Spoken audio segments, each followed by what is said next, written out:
Jackson Radio Show. Welcome back. Kevin Jackson here. Patriots, all of you, loving you being here with me today. Yes, all right.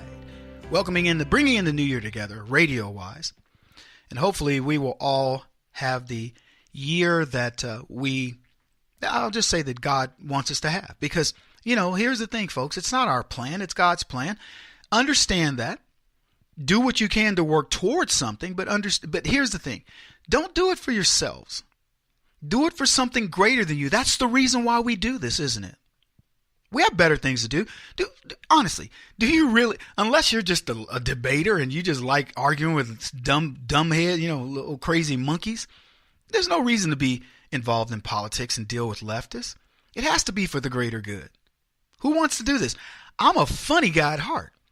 I just want to laugh at stuff. I want to go to a party and somebody says, oh, Trump, this, that, and the other. And I'm like, whatever, and laugh. I don't want to be like, shut up. What, you don't know nothing. What are you talking about? What do you know about Donald Trump? I don't want to get into those kind of debates, but I do. Every day. Don't even start with me. I have 10 times more debates than probably anybody you know. I'm talking about on social media, on TV, sometimes on the radio show, whatever. I'm in 10 times, and I'm being conservative. Today, for example, I will engage in no less than 20 debates with leftists. And of course, I will absolutely destroy them. I will crush them like a bug. And I do it for you. It's funny. I'll be in a Twitter battle or some stupid debate with a leftist and spend 15 minutes over this till they finally just go, you're crazy, you Uncle Tom, whatever, bye. And then they cut me off. My social media people will tell you this. And I finally chase them away. And then I reflect and go, you just spent 15 minutes, Kevin, of your life that you could have done doing something else, right? But that's okay. Yeah. And by the way, I don't enjoy the debate. Do I enjoy? I enjoy winning. Of course I enjoy that. I enjoy demoralizing some bonehead monkey brain leftist. Yeah, I enjoy that. But there are things I enjoy more. But I get involved in it. And the reason is because it is a necessary thing to have to happen. Every time one of those guys loses, so I'll give you a good example. This one guy, he says, he literally starts out by saying to me, you are the worst piece of crap. He used a different word. Because of something you said on a Fox, you're the worst piece of crap to humanity, blah, blah, blah, blah, blah. And I fired back, no, that would be your mother. And then he came back with something else, and I came back harder. I mean, this was like he's jabbing, and I'm slipping his jabs, and then I'm popping him good, right, beating him up. And then at the end, he goes, you're very mean-spirited. And I went, really? So I said, and I went back, I always go back to the original thing they send me, and I just quoted it and said, here's how you came to me. And then you're mad that I fight you back with vigor. So what you wanted me to do was to be a chump, right? Well, you didn't get a chump. And so then they realize, oh, shoot. Yeah, you're right. I did say that. And I had one guy recently go, you're right. I shouldn't have done that. But almost every one of them, so what? You are that, blah, blah, blah. And then they run off. But you know what they run off? They run off with a message that conservatives don't take any crap. They will use your own words against you and show you the stupidity of your own ways. And those battles matter. And I do 20 of those a day. And they probably take anywhere from 5 minutes to 15 minutes. You figure out how much time it is. Let's say it's an hour. If you think for 1 second I would prefer to spend my time that hour doing that nonsense versus something I really want to do, you're smoking. You live in Colorado and you're 420. You're smoking that reefer. Because I don't want to do it. But I'm not letting them get away with it. Anyway, here's what I want to tell you. There are so many signs that we are winning. And I played one earlier where McCormick, as I said Trump may be the most consequential president in history. But I want you to listen to other people talking about Trump. And in this particular case, should we do the Trump one first, or should we do okay, they don't really directly speak to Trump. One of them is Paul Callan, who says, he's a CNN analyst, who says that the attacks on the FBI are justified. On another one, and let's cover this one first. MSNBC said that Obama underestimated Russian cyber tactics. So let's do the Obama one first.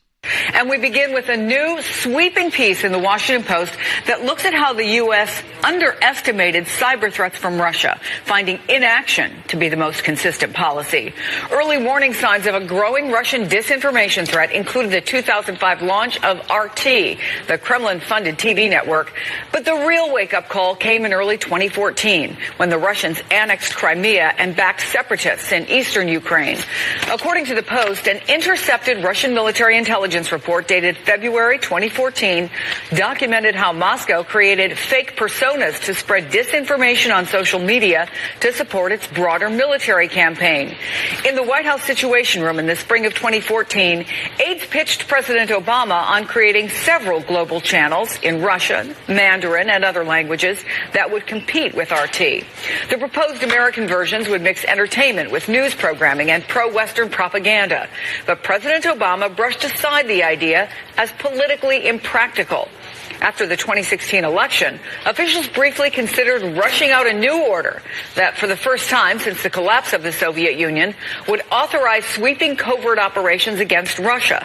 But they opted against such a far-reaching approach and instead made use of an existing presidential finding designed to combat cyber threats around the world, rather than specifically Russia.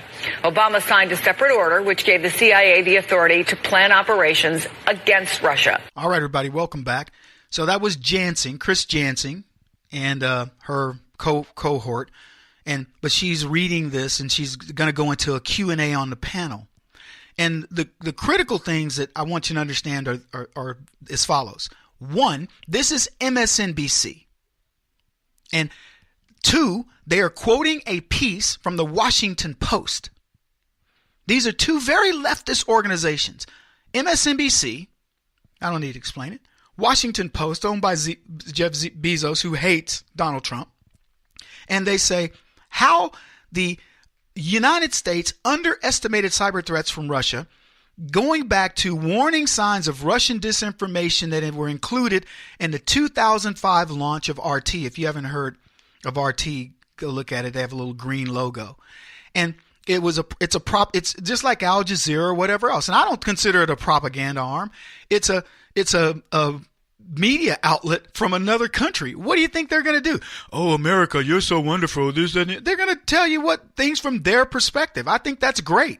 Al Jazeera is a good thing to have because it gives you what are the Arabs supposedly thinking. Now, I take them all with a grain of salt. What have we learned about media? If you think our media is crooked, do you think Al Jazeera is going to be on the up and up? You think RT, Russian television, is going to be on the up and up? No. But you at least get some perspective. So good. Bring it. I want to see it. But here's the point. They said the real wake-up call came in 2014 when Russia annexed Crimea, backing separatists in eastern Ukraine. An intercepted Russian military intelligence report dated February 2014 documented how Moscow created fake personas. Now I want to move ahead. The media now starts to question Barack Obama. Why? Because of information from the Democrats. All this information is stuff that has been floating around in the Democrat world and through their emails and whatever. Now, WikiLeaks and Tom Fitton of Judicial Watch, they may have uncovered some of it, but this is all stuff because of this investigation into Russia has really come to the fore. Their insistence on investigating President Trump's ties to Russia caused the spotlight to shine on the Democrats. But here's what, in January of last year, 2017, because a lot of people don't realize we are now in 2018. January of last year, they asked Barack Obama his thoughts on Russia. You'll remember prior to, in 2016, when there was all this talk of Russian interference by Trump, Barack Obama assured us there was no possible way that the Russians could hack our elections until they decided that they want to change the narrative. But here's what he said in an interview. He said he didn't misjudge the potential threats of Putin, despite U.S. intelligence reports that Putin had personally ordered a, quote, influence campaign to meddle in presidential elections. And here's what Barack Obama said specifically. I don't think I underestimated him. And I love that. He's not even sure about what he doesn't remember. I don't think I underestimated him. Either you did or you didn't. You say, I didn't underestimate him. Or perhaps I did underestimate him. But I don't think I did. Yeah, that's real definitive. And he says, but I think that I underestimated the degree to which in this new information age, it is possible for misinformation, for cyber hacking and so forth, to have an impact on our open societies, our open systems, to insinuate themselves into our democratic practices in ways that I think are accelerating. So what that is, that's gobbledygook for, yeah, I screwed up, but he won't admit it. Anyway, we'll be back. Kevin Jackson on the Black Sphere Radio Network. Do you owe back taxes to the IRS or state? The secret to avoiding the IRS nightmare is to seek professional representation. My friends at Security Tax Associates provide the most cost-effective and ethical representation in the industry while helping to avoid seizures, levies, and wage garnishments. Security Tax Associates is here to ensure that the appropriate steps are taken to permanently eliminate any possibility of future tax burdens once and for all. For a free, no-obligation consultation, contact Security Tax Associates, 844-779-4177. That's 844-779-4177. 844-779-4177, or visit them at securitytaxassociates.com.